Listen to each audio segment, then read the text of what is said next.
So kaon natin repair nga EB5223 nga Sakura nga amplifier. So ang problem ani sahi mo tingog sahi di.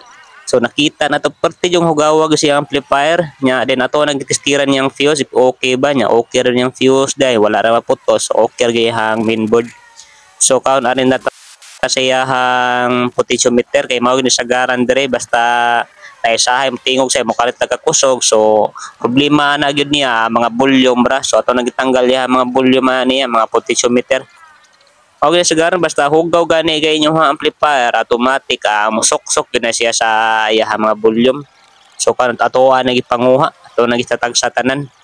Mao gid diya middle og iyang bass tang treble wala na kiyang audio.